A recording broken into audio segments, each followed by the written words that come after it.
Welcome to the Great Detectives of Old Time Radio. From Boise, Idaho, this is your host, Adam Graham. If you have a comment, email it to me, box13@greatdetectives.net. Follow us on Twitter at Radio Detectives, and check us out on Instagram, instagram.com/Great Detectives. Today's program is brought to you in part by the financial support of our listeners. You can support the show on a one-time basis at support.greatdetectives.net or become one of our ongoing Patreon supporters for as little as $2 per month by going to patreon.greatdetectives.net. Well, this is our last Monday with Sam Spade, and we're bringing you one final Maltese Falcon adaptation. This is from a somewhat obscure post-war series called Academy Award, or as it's become known in the old-time radio world, Academy Award Theater. The series was sponsored by E.R. Squibb and Company, who I really know best for their sublime wartime music programs. It was conceived with the goal of featuring 100 of the most important films from Hollywood's golden age. The show's budget was $5,600 per program, which was very high for a half-hour show. Although it's only $94,000 per show in today's money. However, $1,600 of each show's budget was taken up by licensing rights and waivers from the Motion Picture Academy. And E.R. Squibb and Company decided they couldn't continue the series, at least not on their own. CBS considered taking the series on as a sustaining effort, but ultimately declined, and so the project came to an end after 39 weeks. They only did one detective movie during that run, but what a movie! They did an adaptation of the Maltese Falcon that brought back not only Humphrey Bogart, but also Mary Astor and Sidney Greenstreet. The program originally aired on July the 3rd, 1946, and here now is the Academy Award adaptation of The Maltese Falcon. The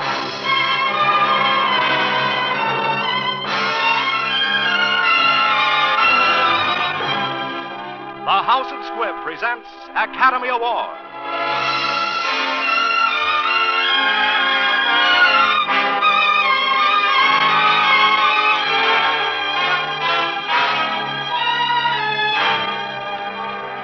Every week, Squibb brings you Hollywood's finest. The great picture plays, the great actors and actresses.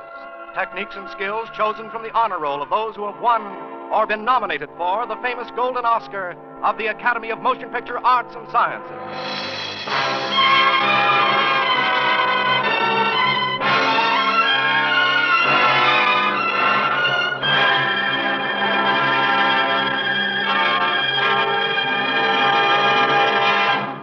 And now, E.R. Squibb & Sons, manufacturing chemist to the medical profession since 1858, bring you the distinguished star, Mr. Humphrey Bogart, who, as Best Actor of the Year, was nominated for the 1943 Academy Award.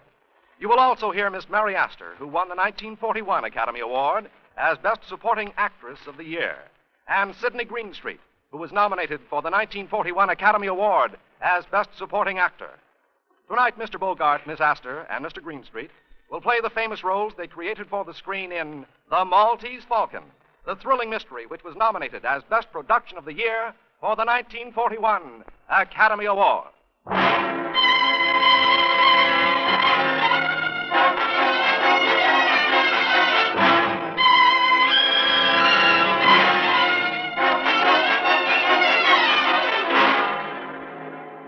My name is Spade, Sam Spade. License number 357896, issued for the Police Department of San Francisco. Occupation, private detective, sometimes known as Private Eye. My files in the case of the Maltese Falcon are closed, but I've got the Maltese Falcon. I got it, and some dough. My partner got murdered, and a very slick chick went up for life. I'll tell you about it.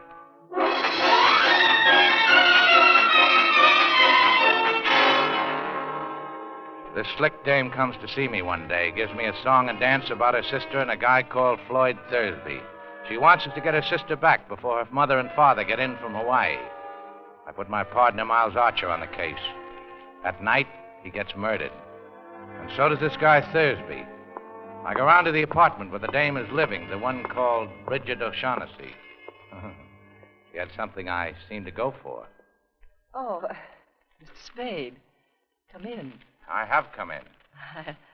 Oh, yes, so you have.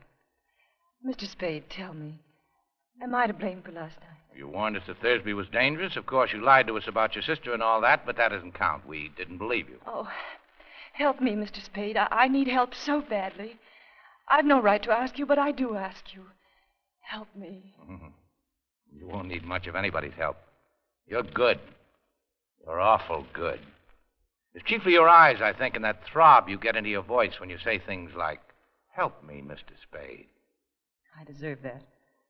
But, oh, the lie was in the way I said it, and not at all in what I said. If I'm going to help you, I've got to have some sort of a line on your Floyd Thursby. I met him in the Orient. We came here from Hong Kong last week. Did he kill Archer? Yes, certainly. Picked a nice sort of playmate. Only that sort could have helped me if he had been loyal. How bad a hole are you actually in?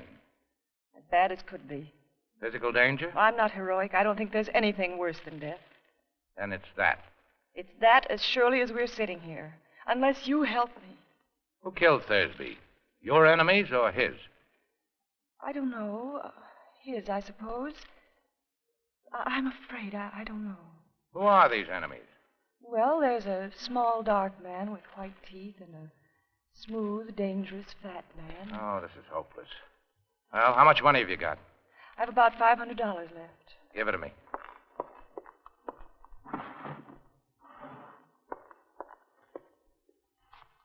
There's only 400 here.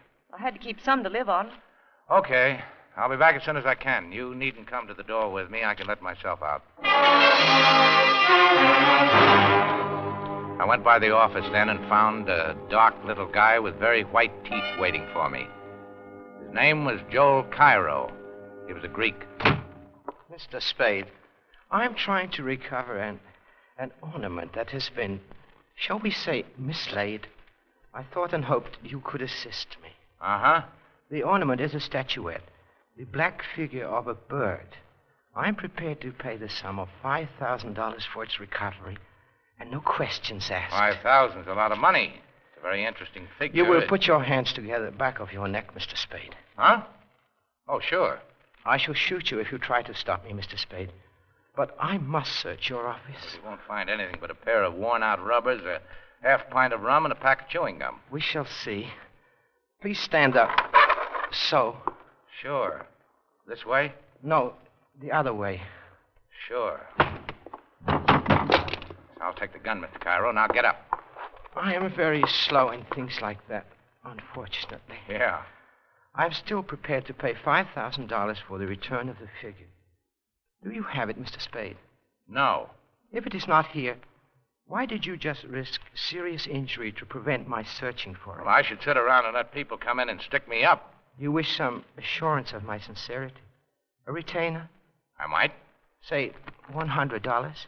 Oh, you better make it 200. Thanks. Your first guess was that I had the bird. What's your second guess? That you know where it is, or where you can get it. Now, you're not hiring me to murder or do burglary, but to get back the figure in some lawful way. Say, from a dame with red hair, or a smooth, dangerous, fat man. Oh, so you know. You must beware of them. They would stop at nothing. May I have my pistol now? Oh, yeah, sure. I'd forgotten it. Thank you. Now, Mr. Spade, you will kindly clasp your hands behind your neck. What the...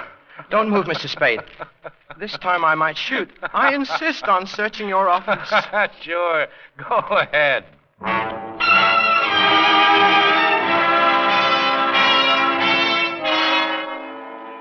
I finally got rid of the Greek and started back for Brigid O'Shaughnessy's apartment. Matter of fact, I had a hunch that the Greek was going there himself and started to tail his cab when a sad-faced guy poked something into my back and said... Come on. The fat man wants to see you.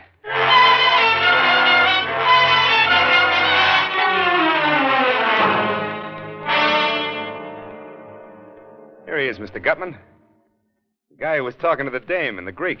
Ah, Mr. Spade. Mr. Gutman? We begin well, sir. I distrust a man who talks too much. I like to talk. Of course, talking's something you can't do judiciously unless you keep in practice. Yeah. Now, sir, we'll talk if you like. And I'll tell you right out that I'm a man who likes talking to a man who likes to talk. Swell. Will we talk about the blackbird? You're the man for me, sir. No beating about the bush, right to the point. Let us talk about the blackbird by all means. Mr. Spade, have you any conception of how much money can be got for that blackbird? No. Well, sir, if I told you half, you'd call me a liar. No, not even if I thought so. Would you just tell me what it is, and I'll figure out the profits? You mean you don't know what that bird is? Well, I know what it's supposed to look like. I know the value in human life you people put on it. So Shaughnessy didn't tell you what it is? And Cairo didn't either? He offered me $10,000 for it. 10,000. And dollars, mind you, not even pounds. They must know what it is. Or do they? What is your impression? I can't tell. They're both lying. If they don't know, I'm the only one in the whole wide, sweet world. That's swell. When you've told me, that'll make two of us. Mathematically correct, sir. But I don't know for certain that I'm going to tell you. Oh, don't be foolish. You know what it is. I know where it is. That's why I'm here. Well, sir, where is it? Oh, don't be silly. You see, I must tell you what I know, but you will not tell me what you know. That is hardly equitable, sir. No. I don't think we can do business along those lines. Yeah, well, think again and think fast. I can get along without you and keep that Gunsel away from me while you're making up your mind. I'll kill him. Well, sir, I must say you've the most violent temper. Well, what are you wasting time for? You've got till 5:30. Then you're either in or out for keeps.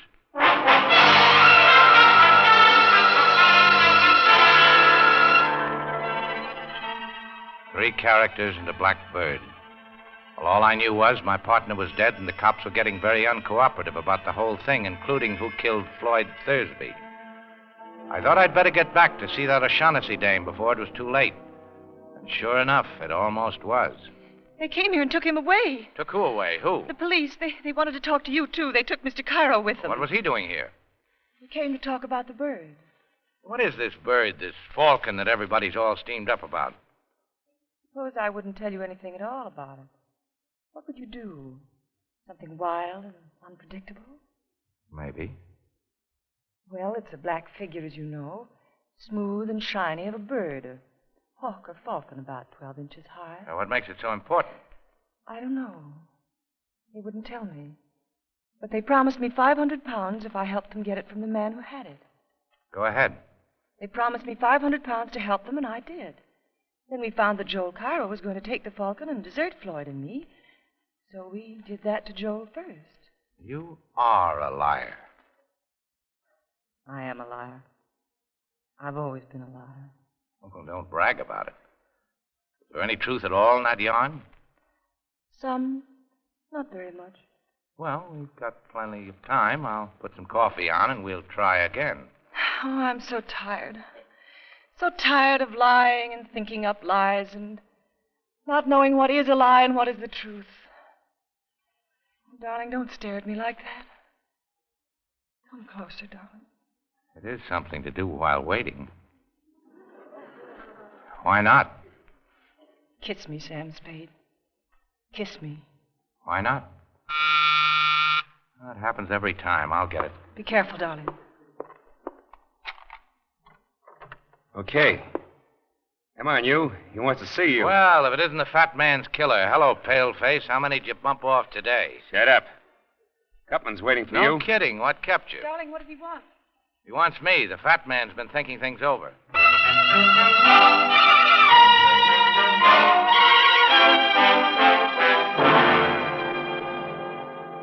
Well, Mr. Spade, I must apologize for sending for you in this fashion. Now, never mind. Let's talk about the bird. All right, let's. What do you think of the order of the Hospital of St. John of Jerusalem? Crusaders or something, weren't they? Very good. In 1539, these crusading knights persuaded Emperor Charles V to give them the island of Malta. He made but one condition. They were to pay him each year for the tribute of a falcon, in acknowledgement that Malta was still under Spain. Do you follow me? Yeah. Have you any conception of the extreme, immeasurable wealth of the order of that time? Well, I imagine they were pretty well fixed. They were rolling in wealth, sir. They hit upon the happy thought of sending the Emperor for the first year's tribute, not an insignificant live bird, but a glorious golden falcon, encrusted from head to foot with the finest jewels in their coffers. Allow me to replenish your drink, sir. Well, what do you think of these knights? I don't know. Well, sir, the glorious Falcon never reached Spade. Buccaneers raided the galleon. In 1713, the bird showed up in Sicily. In 1840, in Paris. And it had by that time acquired a coat of black enamel, looking like nothing but a fairly interesting black statue. In 1923, a Greek dealer found it in an obscure Paris shop. He knew what it was. I heard about it in London and rushed over to buy it. But the Greek was murdered and the Falcon gone. That was 23 years ago. For 23 years, I've searched for the bird. I traced it to the home of a Russian General Kemedov, but he wouldn't sell, even though he knew nothing of its value. I was forced to send my agents after it. They got it, sir, but I haven't got it. But I'm going to get it, sir. How soon are you willing to produce the Falcon? A couple of days. That is satisfactory. Well, sir, here's a fair bargain and profits large enough for both of us. Well, what's your idea of a fair bargain? Shall I say 100,000? Why not? What did you say to $250,000? Oh, then you think the dingus is worth $1 million, huh? Why not? Yeah. Why not? Hey, I feel kind of funny, Gutman. That drink. My dear man, how could you suggest anything so cruel?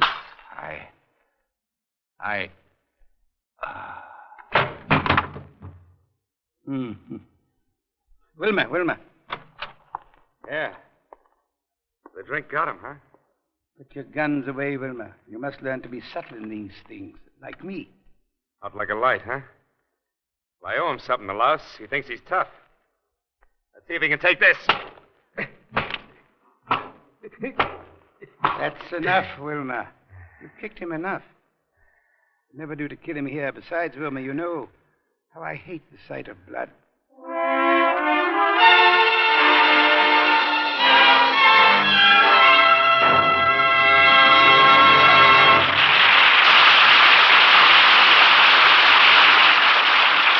In a moment, you will hear the second part of Academy Award. You yourself uncover jewels more precious than the rarest gems every time you smile. Your teeth are priceless. Preserve their natural brilliance with creamy, smooth Squibb dental cream. For the polishing agent in this quality dentifrice is one of the safest, softest, yet most effective known to dental science. That's why you can actually see the refreshing difference when you brush your teeth with Squibb dental cream. And you can taste and feel the refreshing difference, too.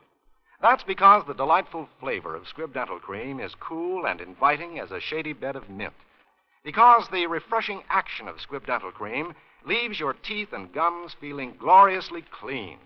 So, for a brighter smile and a happier mouth, try Squibb dental cream, one of the great family of Squibb products. Taste, feel, and see the refreshing difference. Use Squibb dental cream.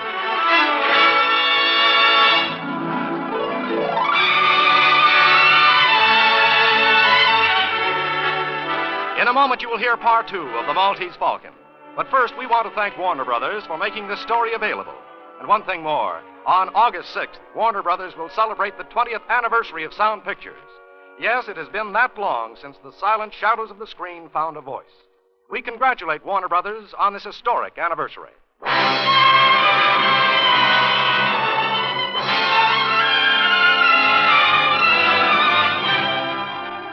And now, the House of Squibb presents part 2 of Academy Award, starring Humphrey Bogart in The Maltese Falcon, with Mary Astor and Sidney Greenstreet.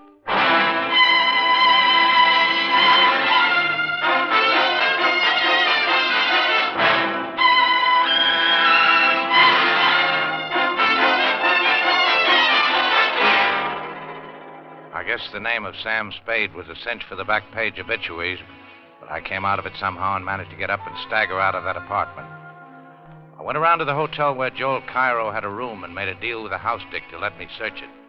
All I could find was a newspaper in the wastebasket folded back to the steamship news. There was a list of arrivals, and one was marked. It said, 8:07 a.m., the La Paloma from Hong Kong. That was good enough for me. I got a cab and rode down to the docks. The La Paloma was on fire and burning beautifully. I went back to my office to hold my aching head and think things over when the door opened. A tall guy in a long black overcoat stood there with a package in his hands, making gurgling noises before he fell like a tree. He should have. He was dead. I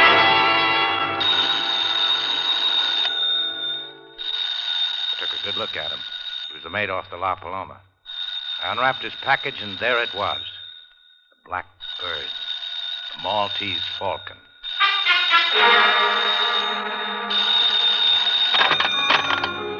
I grabbed the phone and listened.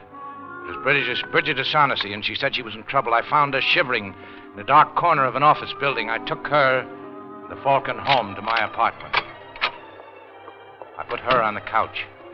I put the Falcon in the icebox where no one would think to look for anything, including ice. I came back in and switched on the lights and found a surprise party waiting to greet me. Well, sir, we're all here. Now, let's sit down and be comfortable and talk. Sure. Get away from me, Gunsel. You're not going to frisk me. Stand still. Shut up. Put your paw on me, and I'm going to make you use that gun. Ask your boss if he wants me shut up before we talk. Never mind, Wilma. You're certainly a most headstrong individual, Mr. Spade. Well, let's be seated. You too, Cairo. You can put down your gun, too. Of course, Mr. Spade. I was only using caution, as it were. You ready, Gutman? Are you ready to make the first payment and take the Falcon off my hands? Well, sir, as to that, here are $10,000, sir. Oh, we were talking about more money than this. Yes, sir, we were. But this is genuine coin of the realm, sir. With $1 of this, you can buy $10 of talk. Besides, there are more of us that be taken care of now. Well, that may be, but I've got the Falcon. I should not think it would be necessary to remind you, Mr. Spade, that though you may have the Falcon, yet we certainly have you. Yes, I'm trying not to let that worry me. We'll come to the money later. There's another thing to be taken care of first. We've got to have a fall guy. The police have to have a victim. Somebody they can stick for those 3 murders. 2. Only 2 murders, Mr. Spade. Thursby undoubtedly killed your partner. All right, 2. What difference does it make? The point is, we've got to give the police... Come, Mr. Spade. You can't expect us to believe at this late date. You are the least afraid of the police, or that you're not able to handle... I'm up to my neck, Gutman. I've got to come through with somebody, a victim, when the time comes. If I don't, I'll be it. Let's give him the Gunsel. He actually did shoot Thursby, and the other one didn't he? Anyway, he's made to order for the part. Let's turn him over to the cops. Get up on your feet. I'm taking all the riding from you I'm going to take.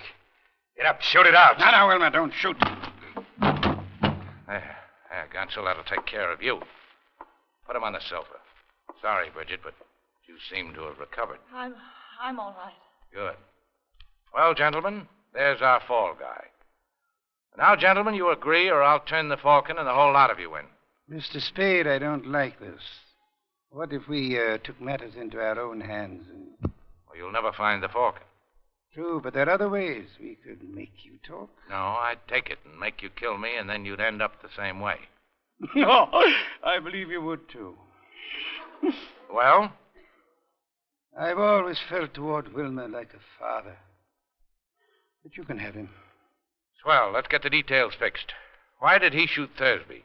Thursby was Miss O'Shaughnessy's ally. We thought in disposing of him, we would teach Miss O'Shaughnessy to patch up her differences with us regarding the Falcon. And the mate from the La Paloma. That was Miss O'Shaughnessy's fault. Cairo got in touch with me when he saw the notice of the ship's arrival. He remembered that the mate and Miss O'Shaughnessy had been friendly in Hong Kong. He called on this man, but he, with Miss O'Shaughnessy and the bird, slipped through our fingers. We followed them to her apartment, and Wilma shot the mate as he was coming down the fire escape. He shot him many times, but the man was tough, and he did not drop the Falcon. We persuaded Miss O'Shaughnessy to call your office, but unfortunately she did not call in time to prevent you from meeting the mate and getting the Falcon. I see. And now, sir, would it be presumptuous if we asked to see the Falcon? Okay. It's in my icebox. Icebox, I see. Oh, you are a character, sir. Yes, very, very clever of you, very. I've got it. Bring it in here at once. Here, wrapped in this. Oh, after 23 years. Is it? We'll make sure. Give me your knife, sir. Here. I'll peel off some of this disfiguring enamel. It's fake. All right, O'Shaughnessy, you've had your little joke. Now tell us about No, it. Sam, no, that's the one I got from the Russian, I swear. You bungled it, Gutman. You and your stupid attempt to buy it. The Russian caught on how valuable it was. No wonder we had so little trouble stealing it. You imbecile! You bloated idiot! Yes. This is the Russian's hand. There's no doubt of it. Well, sir, what do you suggest? Shall we stand here and shed tears and call each other names? Or shall we go to Istanbul and to interview our Russian friend? Go to Istanbul. For 23 years, I have wanted that little item and have been trying to get it. If I must spend another year on the quest, well, that will be an added expenditure in time only. I'll go with you. Wilmer's gone. Wilmer's gone. So he has. That makes it imperative that we go too. Oh, by the way, sir, I'll trouble you for my envelope containing the $10,000. I kept my end of the bargain, but I'll settle for $1,000 for expenses. Thank you. I'll allow you the 1,000. That'll take care of my time. Now, sir, we'll say goodbye to you unless you care to undertake the Istanbul expedition with us. You don't? That's too bad. Well, sir, the shortest farewells are best. Adieu. And to you, Miss O'Shaughnessy, I leave the rare avis there on the table as a little memento. The Maltese Falcon.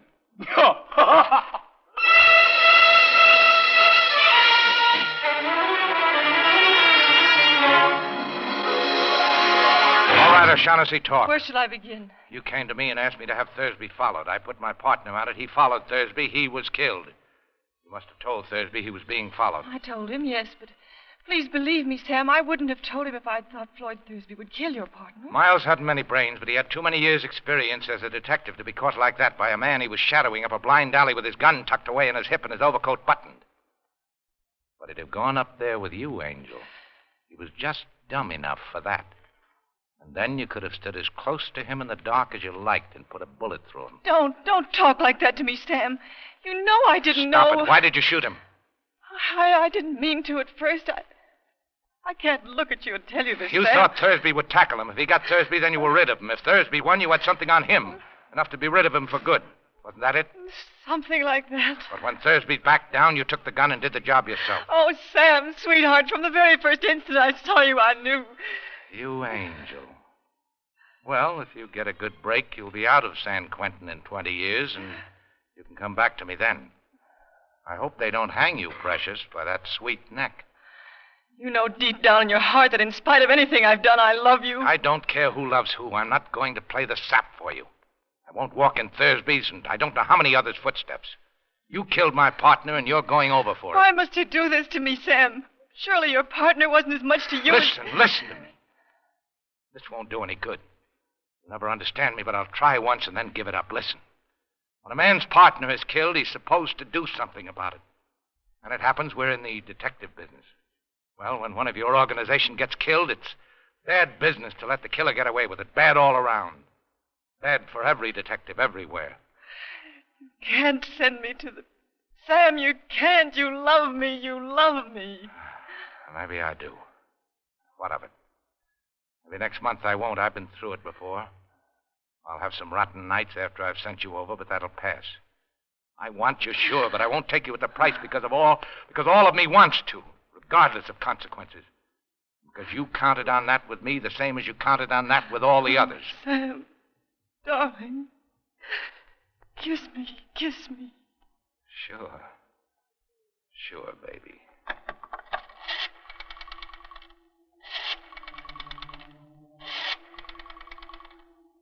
What are you doing? Who are you calling? The cops, baby. The cops to come and take you away.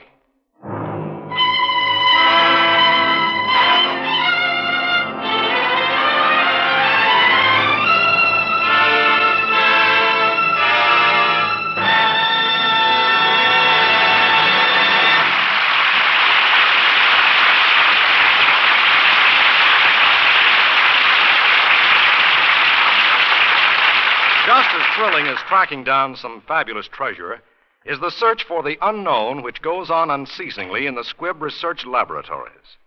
For that is the search that leads to the discovery of new life-saving drugs and new life-saving uses for existing drugs. Streptomycin is one of the newest products of this searching.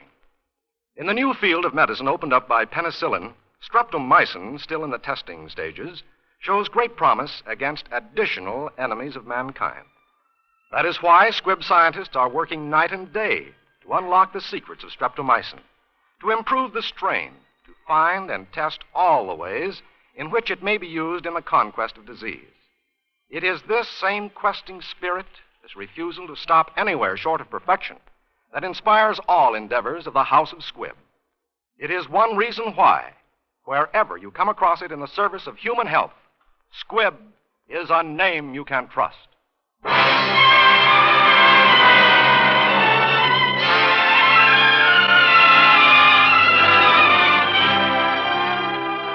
Next Wednesday, another great picture. The House of Squibb will present Academy Award starring Henry Fonda in Young Mr. Lincoln.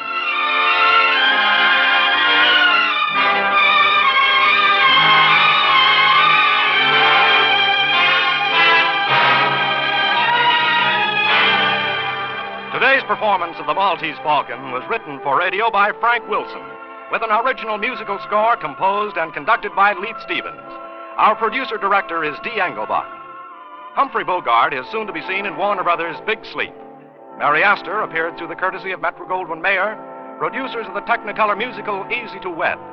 Sidney Greenstreet is soon to be seen in Warner Brothers' The Verdict. This is Hugh Brundage bidding you good night until next Wednesday at the same time, when you're invited to listen again to Academy Award, presented by the House of Squibb, a name you can trust. This is CBS, the Columbia Broadcasting System.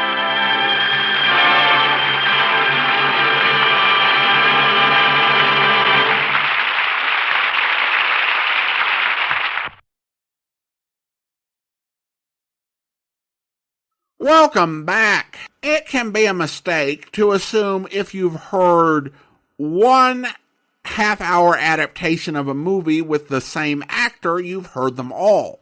Obviously, the film was the starting point for both this adaptation as well as the Screen Guild theaters, but there was some very different choices made. It seems like there was a big focus in writing this on keeping the cast size down.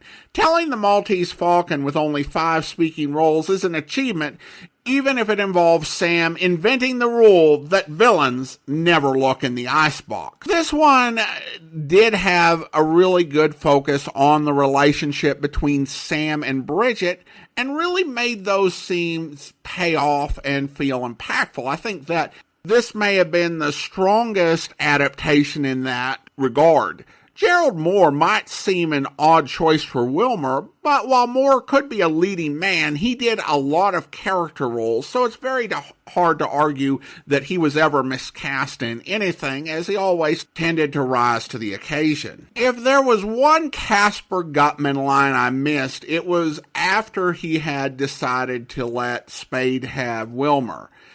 Well, if you lose a son, it's possible to get another. There's only one Maltese Falcon. I also didn't recognize the actor who played Cairo, but I like that he didn't try to do a Peter Lorre impersonation. It's better to play Joel Cairo than to try to play Peter Lorre playing Joel Cairo. Even without Lorre, I think this may have been a better adaptation than the Screen Guild Theater one we played at the beginning of our look at Sam Spade. I think we've had a very interesting year and a half, and at last we've reached the end of our journey through all the Sam Spade material. All the Stephen Dunn episodes, all the Howard Duff episodes, including the episode of Suspense, the mysterious First Nighter spoof, the home recording, the regular episodes, and the comedy show appearances. Plus, we got to hear Sarah's private caper and how Sam Spade kind of served as a jumping on point for that series. And of course, we've gone through all 3 of the old-time radio adaptations of the Maltese Falcon movie. We've heard some great actors, some great stories, and then we've had a lot of fun. Of course, there's still one missing Stephen Dunn episode, and and more than 150 missing episodes from Howard Duff's run as Spade. I'll keep my ear to the ground, and if any of those come into circulation, we'll definitely revisit this series. Well, now we turn to listener comments and feedback, and we start over on Twitter or X or whatever, where Tina writes regarding the Hail and Farewell caper, very good episode. Over on Spotify, Frank writes, well done, good acting. And then regarding the Rowdy Dowser caper, Barbara says, I absolutely love the Rowdy Dowser episode. Brought sunshine into the darkness. I really enjoyed the silliness. Well, thank you so much, Barbara. And an important reminder that silliness definitely does have its place. Well, now it's time to thank our Patreon supporter of the day. And thank you to Charlie, Patreon supporter since October of 2019. Currently supporting the podcast at the shameless level of $4 or more per month. Thank you so much for your support, Charlie. And that will do it for today. If you are enjoying the podcast, please follow us using your favorite podcast software, and be sure to rate and review the podcast wherever you download us from. We will be back next Monday as we get into the radio series, The Adventures of the Falcon. But join us back here tomorrow for the start of this week's Yours Truly Johnny Dollar Serial, where... All right. Ellen Bates was a fine woman, had a hard life. She was married, no children, she was alive. Now she's dead. Cause of death, a bullet in the heart. Them's all facts, Mr. Dollar. Mm-hmm. How did it happen? Don't rightly know. Want no witnesses. Could have been an accident, even. What do you mean, an accident? Well, one of them hunters from the city. Them through here regular. Confounded idiots. Shoot at anything that moves. Well, surely not a human being sitting in her own living room. They might have. Never can tell, crazy as they are. Shot a goat, belonged to Het Wilmer last fall. Caught 'em with it, tied on their bumper. Said it was a mountain sheep. Yes, but Yes, might have done it unintentional. Then got scared and run out. Yes, possibly. Except for one of those facts. Which fact? This bullet. Hunters from the city don't use old-fashioned squirrel rifles, Mr. Bramler. Mm-hmm. Well, I said it could have been accidental. I hope you'll be with us then. In the meantime, do send your comments to box13@greatdetectives.net. Follow us on Twitter at Radio Detectives and check us out on Instagram. Instagram.com/greatdetectives. From Boise, Idaho, this is your host, Adam Graham, signing off.